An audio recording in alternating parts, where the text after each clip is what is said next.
MDH biryani મસાલા, પારંપરિક બિરયાનીનો અસલી સ્વાદ. असली मसाले साच साच MDH મહીસાગરમાં 123 કરોડના નળ સે જળ કૌભાંડના કેસમાં CID ક્રાઇમ બ્રાન્ચને મળી છે વધુ એક સફળતા.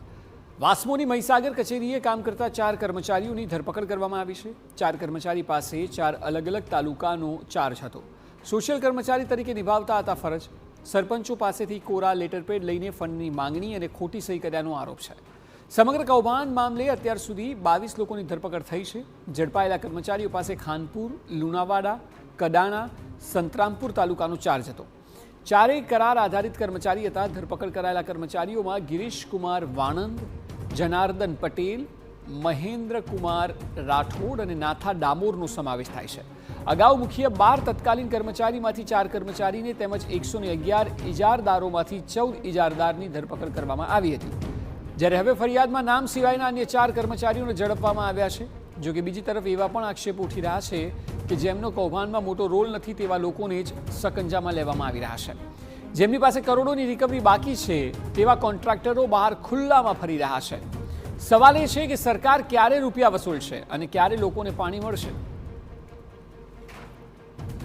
વધુ માહિતી આપી રહ્યા છે સંવાદદાતા આશિષ ઠાકર. આશિષ, વાસ્મોના 4 કર્મચારીઓની ધરપકડ કરવામાં આવી છે અને આખા મામલામાં એવી પણ આશંકા છે કે જે મુખ્ય લોકો છે, જે પૈસા પચાવી ચૂક્યા છે તેવા લોકોની ધરપકડ નથી થતી. શું છે મામલો? જી અક્ષય, જો વાત કરવામાં આવે મહીસાગર જિલ્લાના નળ સે જળ કૌભાંડની તો 123 કરોડનું મત મોટું આ કૌભાંડ છે.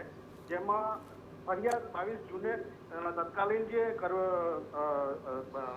વાસ્મોના જે અધિકારી છે તેમના દ્વારા 22 જૂને ફરિયાદ નોંધાવવામાં આવી હતી. એ વાતને 7 મહિના થવાયા. મંથર ગતિએ પણ કામ થઈ રહ્યું છે, પણ જોકે CID અત્યાર સુધીમાં કુલ 22 લોકોની ધરપકડ કરી છે. જેમાં 12 તત્કાલીન કર્મચારીઓ પૈકી 4 કર્મચારીઓ હતા. કૌભાંડમાં સંડોવાયેલા 111 ઇજારદારો પૈકી 14 ઇજારદારોને પકડ્યા હતા અને આ ફરિયાદ સિવાયના 4 કર્મચારીઓને પકડવામાં આવ્યા, જે રોજમદાર કહેવાય. કારણ કે એમને કરાર આધારિત કર્મચારીઓ છે અને તેમનો કોઈ બહુ મોટો રોલ નથી. એમને સોશિયલ કર્મચારી તરીકે ઓળખવામાં આવે છે કે તેઓને માત્ર લોકોને સમજાવટ કરવાની હોય, સરપંચોને સમજાવવાના, ખેડૂતોને સમજાવવાના, મતલબ પાણી જેને મળવાનું છે પાણી સમિતિને સમજાવવાની, આવો તેમનો રોલ હોય છે અને કાગળની કામગીરી કરવાની હતી.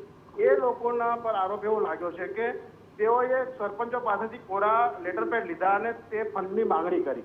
જો કે ફંડ જે તે ખાતામાં ગયું હશે, કર્મચારીઓના ખાતામાં નથી ગયેલું, પણ છતાંય CID આ કર્મચારીઓની ધરપકડ કરી છે. અને અત્યાર સુધીની વાત કરીએ તો જે મંથર ગતિએ જે ચાલી રહી છે કામગીરી, તેમાં જે મુખ્ય આરોપીઓ છે કે જેમણે મોટું કૌભાંડ કર્યું છે એમાંના મુખ્ય 9, એમાંથી એક જ હજી સુધી પકડી શક્યા છે CID. અને જે 8 આરોપીઓ છે કે જે મુખ્ય આરોપીઓ કહેવાય કે જેમની પાસેથી મોટાભાગના 123 કરોડમાંથી 75 કરોડ જેટલી રકમ માત્ર એ 8 જણા પાસે છે.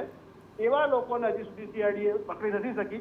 ગ્રામજનો દ્વારા CID નો સંપર્ક કરીને તેમના લોકેશનો પણ આપવામાં આવે છે, તેમ છતાં પણ તેમની ધરપકડ કરવામાં નથી આવી રહી. ત્યારે CID પર પણ ક્યાંક ને ક્યાંક કેટલાક સવાલો ઉભા થઈ રહ્યા છે. તેમ છતાં આમ તો જોવા જાય તો 22 જેટલાની ધરપકડ કરી છે. કેટલાકે જામીન અરજી પણ મૂકી હતી, પરંતુ કોર્ટે જામીન અરજી ફગાવી. કેટલાકને જે 2 જેટલા જે કૌભાંડીઓ છે તેમને શરતી જામીન હાઈકોર્ટે આપ્યા છે.